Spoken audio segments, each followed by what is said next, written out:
The Italian Grand Prix, the historic race at Monza, is just around the corner.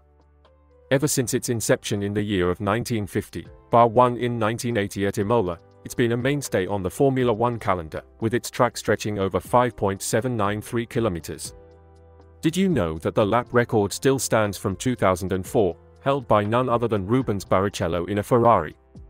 He completed a lap in 1 minute, 21.0 for 6 seconds. Hamilton, the record holder for the most pole positions at 7, also shares the record for the most wins at this event, a staggering 5, with Michael Schumacher. Exciting times are up ahead, with gamers predicting Max Verstappen as the favorite to win. He's got a whopping 93% of the vote, beating Charles Leclerc and Lando Norris, who stand at 1.7% each. Prepare for a thrilling race where strategy and speed blend at the heart of Italy. Hello there, gearheads. I'm your host, Enzo, coming to you from the heart of London. With me is my sidekick, the ever-observant and eloquent Mr. William, hailing right from Birmingham. Isn't that right, Mr. William? Absolutely correct, Enzo. It's always a pleasure to dive into the world of Formula One with you. We're broadcasting live on the F1 Motor Fever podcast channel at 3 in the afternoon and 7 in the evening every day. If you're enjoying our broadcast, do subscribe to the channel, turn on those notifications, and don't forget to comment. We love hearing from you. Sharing our podcast with your friends and family helps us to keep bringing you the latest from the fast-paced world of Formula One, so please do continue to support us. Now, for a bit of a teaser. Are you ready for this? Max Verstappen is in top form, having won 9 consecutive races. Will he make it 10 at Monza? The Red Bull's straight-line speed, particularly with Doctors Open, could be a game-changer. So, foot down. Hold tight. Here we go. Felipe, Vicente, cue the jingle.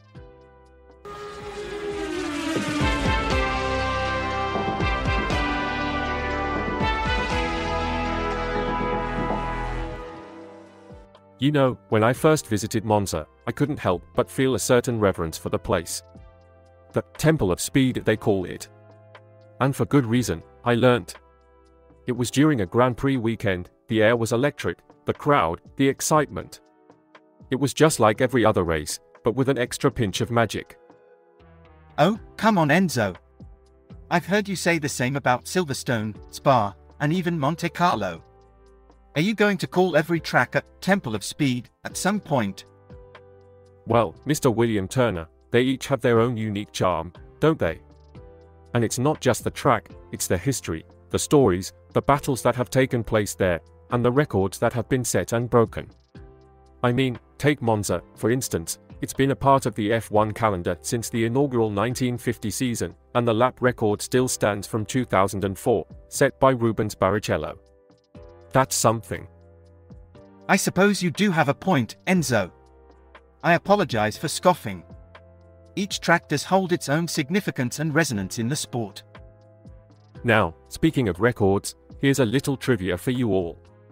Did you know that Monza is one of the fastest circuits in Formula One? With its long straights and few corners, the average speed can go up to 250 km per hour. It's truly a showcase of power and speed, requiring both precision and bravery from the drivers.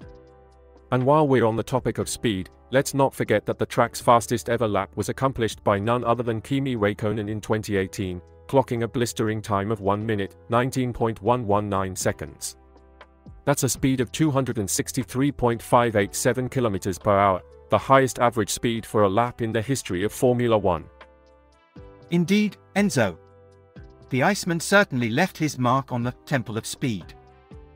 Funny you should mention Kimi Räikkönen, William, because it was only a few years ago he secured pole position at this very Grand Prix. The year was 2018 and Räikkönen, driving for Ferrari, set the fastest lap ever recorded at Monza. An incredible feat, I must say. Yes, that was quite a moment, wasn't it? And speaking of pole positions, let's not forget that last year's pole sitter was Charles Leclerc in a Ferrari. When it comes to the Grand Prix winners, though, it was Max Verstappen from Red Bull who took the top spot on the podium. Ah yes, Verstappen certainly did a fantastic job last year. And it'll be interesting to see if he can keep up the good work this year as well. He's the favorite to take pole again, according to the F1 Play Gamers, with a whopping 81% of the vote. His closest rivals, Lewis Hamilton, Lando Norris and Sergio Perez, are quite a bit behind in the predictions. Yes, it appears Verstappen is very in favor at the moment. But as we know, anything can happen in a race. We'll see what the weekend brings. Now, last year, a significant part of the race strategy was regarding tyre allocation. We saw a trial of the alternative tyre allocation in Hungary, and it was in play again in Monza. Each driver received 11 sets of slick tyres, that's 3 hard, 4 medium, and 4 soft tyres for the weekend. Yes, and an interesting aspect of that strategy is that drivers can only use one type of compound per segment during qualifying. That means the hard compound for Q1, the medium for Q2, and the soft compound for Q3. Precisely, William. Another strategy to keep in mind is the use of new engines. Given the power-sensitive nature of the Monza track, teams have been known to introduce new engines here, as a significant 75% of the lap is at full throttle. And let's not forget the impact of the crowd, especially for the drivers at Ferrari. Being their home track, the Tifosi, Ferrari fans, come out in their hundreds to support the team. That's an extraordinary sight, but can also add some extra pressure to the shoulders at Ferrari. Very true, William. And speaking of pressure, it's not just the established names feeling it. As per F1 Play, rookie Oscar Piastri is getting quite a bit of attention. He's yet to feature on the podium in his F1 career, but his McLaren has been remarkably quick in recent races. Well, as we always say, Enzo, in Formula 1, anything can happen. It'll be exciting to see how things play out. Now, as we gear up for the next race, all eyes are on Max Verstappen. He's currently on a charge towards the 2023 title. In fact, his previous victory on his home soil of Zandvoort marked his 9th successive F1 win. That equates to Sebastian Vettel's record, which is quite an accomplishment. That's an impressive streak indeed. But with the paddock moving to Monza this weekend, could Verstappen make it a record-breaking 10 wins on the bounce? It's quite possible, William Turner. Given the level he and Red Bull are operating at, it wouldn't be a surprise. An interesting facet to note is Red Bull's straight-line speed, especially with the Doctors Open. It's been one of their many strengths this season, and Monza, with its long straights, could be a perfect place to exploit it. Absolutely, but at the same time, teams will face some crucial decisions. Maximizing performance along the straights by removing all wings or retaining some to ease through corners and help tire life, it could be a deciding factor in the race. Not just that, but let's not write off Williams. They've had impressive performance in low downforce spec this season. They'll be looking to join the likes of Mercedes, Aston Martin, McLaren, and Ferrari to challenge Red Bull for the honors. Speaking of competition, how do the F1 Play Gamers view Pierre Gasly's prospects, considering his recent podium finish at the Dutch GP? The consensus seems to be that Gasly may not maintain his podium position, but is still expected to score points at Monza. There's also a lot of anticipation around Lance Stroll in the Aston Martin, Esteban Ocon in the Alpine and Liam Lawson in the AlphaTauri, all expected to be in the mix for a point-scoring finish in Italy. It's all gearing up to be quite a race this weekend. As we head towards the conclusion of our show, there's one more iconic moment from Monza we must revisit. It's the 15-year anniversary of one of the most unforgettable moments in F1 history, Sebastian Vettel's victory with the Red Bull-backed Toro Rosso team. Ah, a classic indeed. Vettel was just over a year into his F1 career then. And it wasn't an easy race, was it? Not at all, William.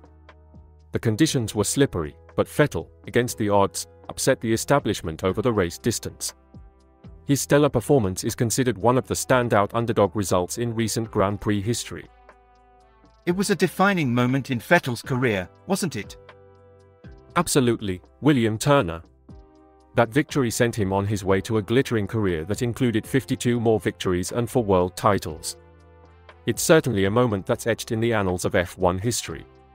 And most notably, Vettel's record of being the youngest ever winner was only recently beaten by none other than Max Verstappen. It's fascinating how these iconic moments not only shape the careers of individual drivers but also the larger narrative of the sport. It's what makes Formula One so compelling, isn't it, Enzo? There's no doubt about that, William Turner. It's these moments and stories that make Formula One a sporting spectacle like no other. William Turner, have you managed to catch any of the chatter on the internet forums today? I have indeed, Enzo. User Outlandishness Pure 2 sparked quite a discussion about who George Russell would pick as his next teammate. He said, "I pick Maximum. Because when I joined Mercedes to be teammates with Lewis, Lewis was, and is, regarded as the best driver of all time. You want to go against the best, and obviously Max is at the top of his game right now." Now that's an interesting perspective. Indeed. But it seems this comment has generated quite a debate. Conscious Brain observes how people could twist George's words to fit their own narrative, but believes it's actually a great answer. It's interesting to see how different viewpoints emerge from these discussions, isn't it? Absolutely. Some users, like Responsible Tone 393, see the answer as a convenient one to make George look like a hero. While others, like Giwafi, think it's a fair question that offers insight into George's preferences and thoughts. So, it seems George Russell's hypothetical choice of teammate has sparked some intense discussion on the forums. Thanks for the update, William. Well, that's all we have time for today on F1 Motor Fever podcast, folks. It's been an absolute delight to bring you up to speed on the latest happenings in the world of Formula One. We hope you enjoyed our analysis and discussions. Remember, your engagement is what fuels us. So, don't forget to hit that subscribe button, activate notifications, and share our channel with your friends and fellow F1 enthusiasts. Got any thoughts or comments? We'd love to hear them. Indeed, we love a good chat about all things F1. Don't forget, we're here at 15 and 19 o'clock sharp every day. There's always something interesting on the horizon in the world of Formula One, and you can bet we'll be here to talk about it. A big thank you to our incredible technical team, Felipe and Vicente. You guys are the pit crew of our podcast, keeping things running smoothly. We're really looking forward to the next episode. Absolutely. Now, we'll keep the spoilers for the next episode under wraps. But, trust us, you won't want to miss it. Enzo and William, pedal to the metal, keep your gaze on the road, our channel's content is pure gold. Roll the vignette.